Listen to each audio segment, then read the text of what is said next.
আমি এসুরেন্স কৰিছো ইউপিপিএল সরকার আর পিছত প্রত্যেকটো সেলফ হেল্প গ্রুপ আমি ৭৫,০০০ টাকা দিম खोनाबाय दा रायजो राजाफोर बिफोर इलेक्शननि सिगां डिउरिं द इलेक्शन प्रमोद बर'आ माबायदि एसुरेन्स होआमोन नोंथांमोना खोनाबाय आरो बे भिडिअखौ शेयार खालाम कमेन्ट खालाम आरो सोर बिथांमोना एबा रायजो राजाफ्रा टिल नाव दिनैसिम 75,000 खौ मोनखो कमेन्ट बक्सआव लिरनानै फोरमायहर। बर'आ दाखालि बुंदों माने रायजो राजाफोरनो आरो राकेश ब्रह्मआबो बुंदों जोङो मालाबाबो 75,000 करिजों होनो होननानै जोङो बुङाखै आरो गबिन्द बसुमतारियाबो बुंदों बियो जास्ट पलिटिकल डायलगल' होननानै बिथांमोना बुंदों।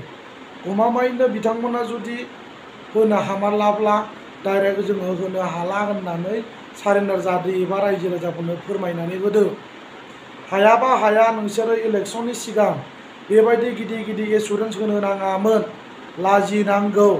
दिनै पावाराव फैनाय लोगो लोगोनो बयनोबो 75,000 करि एभ्रि सेल्फ हेल्प ग्रुपनो होगोन होननानै नोंथांमोना बुंदोंमोन मा दिनैनि दिनाव पावार नांगौ पावार मोनबाय रायजो राजानि अननायखौ लानानै दिनै अननाय मोननानै दिनै नोंसोरो सरकार सालायनो मोनबाय नाथाय दिनै नोंसोरो रायजो राजाफोरखौ मानो अननो रोङाखै बिनि फिननायखौ एबा बिनि रिएक्शनखौ आफ्टर 3 इयार्सनि उनाव मोनजागोन प्रमोद बर'आ बुजिबाय।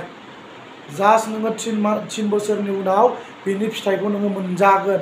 रायजो राजाफोरखौ जेरैबायदि गोथां गोब्राम थगायदों नोंथांमोननि जि थगायनाय बे थगायनायनि फिथाइखौ आफ्टर 3 इयार्सनि उनाव मोनजागोन आरो फैबाय थानाय समाव 0 एकस्था 0 मोनगोन आरो रायजो राजाफ्रा इउपिपिएल सरकारखौ आरो मोजां मोनला बे रोखा।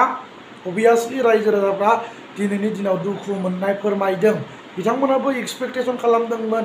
गोबां मानसिया बुङो गामिनि जाम्बा जाम्बि रायजो राजाफोरा बुङो माबा मोनसे मोनगोन साननानै मिजिं थिनानै आसा खालामनानै जोङो सोलायनाय नांगौ होननानै दिनै परिबर्तन नांगौ होननानै जोङो गोरिब गुन्द्राया ज' खौसेथि जानानै प्रमोद बर' दैदेननाय इउपिपिएल सरकारा पावाराव लाबोनो हाबाय एबा लाबोनांगौ होननानै बिथांमोना दिनैनि दिनाव बुंदों। नाथाय दिनै बिथांमोना जि सिमां सुजुदों जि मोनगोन माबा मोनसे आसा खालामनानै बिथांमोना दिनै पावाराव लाबोबाय परिबर्तन सरकार देरहाखांनायनि उनाव रायजो राजाफ्रा दिनैसिमबो जेबो मोननो हायाखै। दिस इज भेरि आनफर्चुनेट प्रमोद बर' लाजिनांगौ। नोंथांमोना मा एभ्रि सेल्फ हेल्प ग्रुपनो नोंथांमोना होनो हाला नामा? जुदि होनो हायाब्ला नोंथांमोनालाय मानोथो इसिबां दुगामारा दादागिरि खोथाखौ मानोथो बुङामोन? दिनै पावाराव फैनानै बावगारलांजोब्बाय नोंसिनि जि प्रतिश्रुति जि कमिटमेन्ट जि एसुरेन्स होनाय नोंथांमोना दिनैनि दिनाव बावगारलांजोब्बाय नामा? दिस इज भेरि आनफर्चुनेट। जुदि रायजो राजाफोरनो अननाय होनो रोङाब्ला बिनि फिननायखौ मोनजागोन।